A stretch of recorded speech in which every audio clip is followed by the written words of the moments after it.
What is going on, YouTube? Trying something a little bit new here. I'm going to try to go live from time to time, kind of give any takes on rumors and stuff that I have like that, just through my webcam here, just to get stuff up a little bit quicker than if I was going through my phone or through my camera itself. So I am actually got the pregame going in the background for the Bucks Raptors tonight. A lot of intrigue around that game. But what I'm talking about right now, not much to do with that. I'm going to jump over to the LeBron James situation that came about recently. So I want to give a little bit of background to it.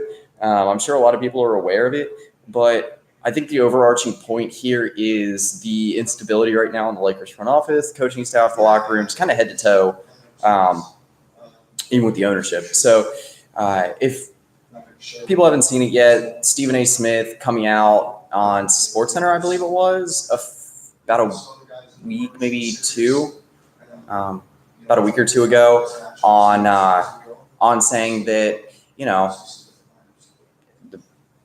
the Lakers might be pressure, or like there's ownership around the league, like people involved with the Lakers pressuring her to trade LeBron, start fresh, get rid of him, and see where to go from there. Now, obviously, the Lakers trading LeBron is something that's just probably not going to happen. There's things that are going to emerge with LeBron rumors every single offseason. He's just a polarizing figure within an unstable organization right now.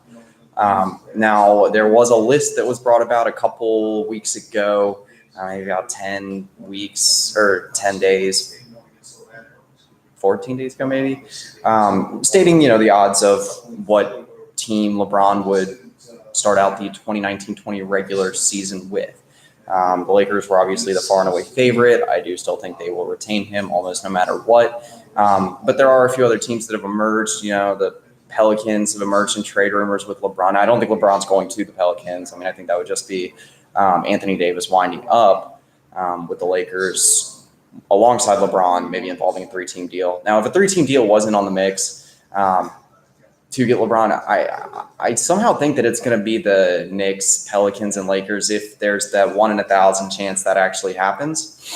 I think the Knicks would be heavily involved in that deal, sending pieces to either the Lakers or the Pelicans. Now, that list that emerged, the Knicks and I believe the Knicks, Pacers, Nets, and the Bulls were all on there. Maybe the Clippers too. I'd have to look back at the list. It was tweeted out here again about 10, 14 days ago. Now, the Knicks seem more realistic just because they'll have more cap room to work with. They might be able to get someone that can play alongside LeBron, stuff like that. This is more of a hypothetical world of what would happen. But, the Knicks is something that he probably wants to end up in a big market if he goes elsewhere before he retires. It makes sense. Like I said, it's the most valuable NBA franchise in the world. And, they have a lot of room to maybe pull someone like a Kevin Durant, or if Kyrie Irving doesn't want to go back and play with LeBron, then that's something that could come about. Again, the Knicks and Pelicans also have a lot of valuable future assets that they could ship out. Now, what would the Knicks have to give up? That's where it gets a little bit more difficult because they don't have that many pieces that are that valuable on the roster now.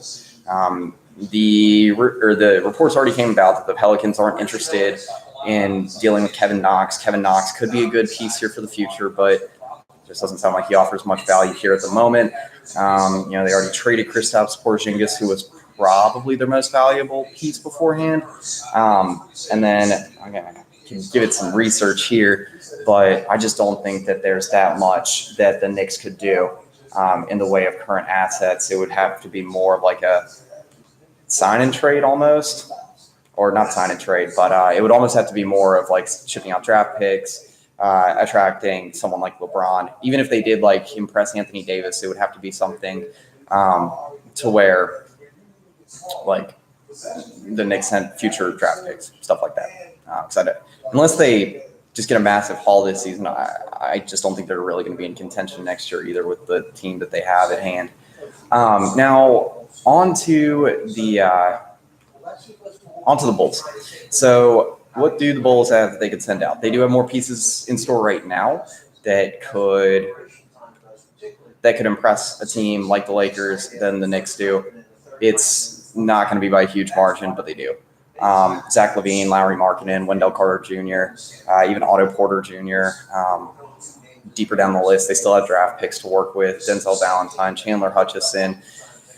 Chris Dunn doesn't seem like he has much value at the moment, but could be a piece to throw in here as well. So, yeah, looking through the Knicks roster right now, not much to tool around with. I guess Frank Ntilikina, Dennis Smith Jr., Alonzo Trier. I mean, you got a good amount of players coming up on contract years. Emmanuel Mudiay just being one of them now. Could the Lakers, let's say the Bulls try to throw everything at the Lakers that they possibly can, because honestly, they would probably have to do, at a minimum, Lauri Markkanen and Zach LaVine, first-round pick, probably a future first-round too. And again, you pretty much, I've discussed this before in articles that I've done writing for the Bulls, but you pretty much have to ship out your entire future for the chance to contend immediately. It's more of a hypothetical world because I just don't think it's going to interest the Lakers to pretty much start fresh with another young core while they have LeBron and maybe a 2-year title contention window, especially with the West possibly opening up next year with Kevin Durant, DeMarcus Cousins maybe bolting east. So I don't think it's worth kind of tearing everything down and rebuilding while a ton of other teams will be rebuilding too. When you have a huge summer of free agency, you have a good draft pick, you have a lot of things to work with right now. In this hypothetical world, I would say the most ideal trade that the Bulls would probably come up with here, because I think Lonzo. My previous video was touching on Lonzo Ball, and that's something that could actually happen with him going to a team like the Bulls or the Knicks. I think his team. I think his time in his time in LA is about done. If we're talking about a team like a deal that's actually going to ship LeBron to Chicago, we're probably talking LeBron, maybe a future second-round pick or something like that. I don't know, just to throw some value back at him. If we're talking about more like a player dump here, they could throw in Josh Hart. He's still a solid player in my mind, but also Lonzo.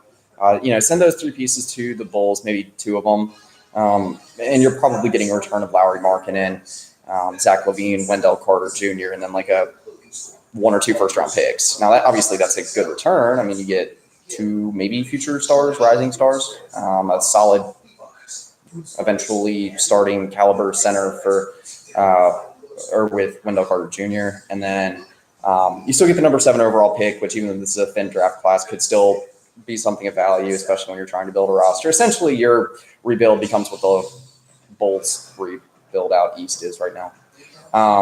I guess to touch on a few of the other teams too that were involved in those rumors, the Pacers, which I don't see how that. I guess the Pacers could throw Victor Oladipo into it if we're talking and throwing everything that you have together. Pacers, it's Victor Oladipo, Miles Turner.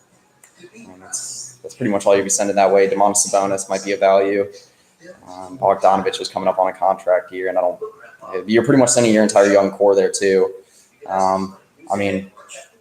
In terms of what the Clippers could offer, that would be such a weird deal. I don't see that coming to fruition. And the Nets would just be weird too, because then you're sending LeBron James back to you're probably sending him back to a place where they will have D'Angelo Russell signed down. They probably want to keep a piece there that LeBron could develop with, but D'Lo finally got out of LA and is thriving somewhere else. He probably just wants to stick to that, build around that young core that they have there. Nonetheless, Jared Allen, D'Angelo Russell, Spencer Dinwiddie, they have a handful of solid, maybe not starting caliber. Dinwiddie kind of a good 6-man, but the good pieces to throw back in return or build around for LeBron. Again, at the end of the day, this is more about what's going on in the Lakers front office right now. They got Frank Vogel and Jason Kidd to add to the coaching staff. So maybe that brings some stability, but that's still a weird situation for how the Lakers handled that coaching search.